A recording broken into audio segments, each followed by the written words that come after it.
Bonjour, je m'appelle Hélène Holland, je suis responsable du nouveau parcours d'incubation en technologie propre à Polytechnique Montréal. Alors, mon métier, c'est d'aider en fait un maximum d'entrepreneurs à se lancer en affaires, spécifiquement dans les technologies propres, donc tout ce qu'on va appeler les clean tech. Ça peut être la mobilité, ça peut être l'efficacité énergétique, ça peut être également tout ce qui touche la chimie verte. C'est un vaste domaine, les technologies propres finalement. Et l'idée en fait, c'est vraiment d'aider ces innovations dans ces différents domaines qui répondent à des enjeux environnementaux à être commercialisés, donc à être mis sur le marché. C'est vraiment ça notre rôle et c'est aussi finalement pour trouver des solutions pour des problématiques environnementales comme les changements climatiques.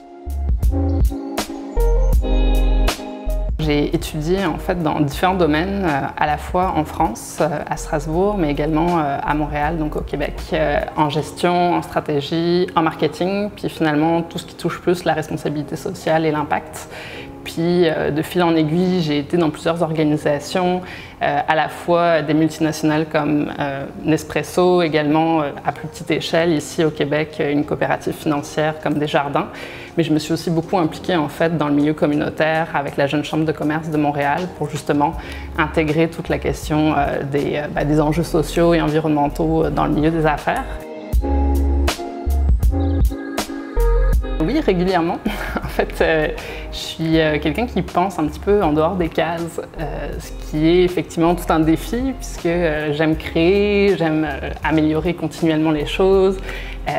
Donc c'est sûr que pour les organisations dans lesquelles j'ai travaillé ou également les gens qui m'accompagnent, j'ai une certaine drive qui fait en sorte qu'il faut arriver à me suivre, ce qui n'est pas toujours évident. Mais je dirais que les obstacles aussi que j'ai pu vivre, et ça je pense dans le domaine de la tech et du numérique, c'est aussi je fonctionne très mal dans des environnements justement toxiques où justement les relations de travail parfois peuvent être très misogynes. Donc ça c'est quelque chose, je pense qu'on en parle de plus en plus. Et je pense que c'est vraiment important qu'on continue à dénoncer ces climats toxiques parce que je pense que de plus en plus, ça va faire partie avec la nouvelle génération des nouvelles normes de travail. Et c'est important que les organisations s'adaptent aussi pour offrir des conditions aussi qui soient bénéfiques pour tout le monde. J'aime pas nécessairement être mis dans des cases, j'aime systématiquement apprendre. Puis c'est sûr que je pense que j'ai des fortes valeurs qui m'ont amené finalement à vouloir effectivement avoir un impact sur la planète, sur les personnes. Puis avec la transformation numérique de l'économie, on dirait que les choses se sont finalement connectées les unes avec les autres. Puis le milieu de l'innovation, le milieu des startups, puis les clean tech, en fait, spécifiquement, c'est vraiment le secteur que je trouve intéressant parce que c'est grâce à ça qu'on peut aussi amener différents paramètres. C'est complètement incroyable de voir que grâce à l'intelligence artificielle ou grâce aux plateformes numériques, on peut finalement redonner une seconde vie ou en tout cas essayer de résoudre des problématiques économiques et environnementales en même temps. Toutes les femmes entrepreneurs dans le domaine de la tech que j'ai rencontrées ces dernières années qui font un travail extraordinaire. Je peux citer Annie Cyr, PDG de Dispersa, qui est dans le domaine de l'économie circulaire avec sa plateforme justement dans le domaine textile. Également, il y a Nivata qui fait un travail extraordinaire, la PDG de Dispersa, puis qui est dans le domaine des biodésinfectants. Et dans tout ça, je les trouve incroyables de les voir à la fois prendre des risques, aller chercher des investisseurs, aller chercher des partenaires, des nouveaux clients.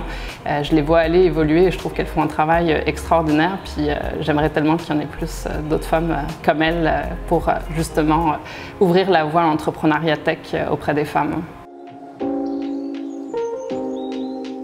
De 1, de se faire confiance.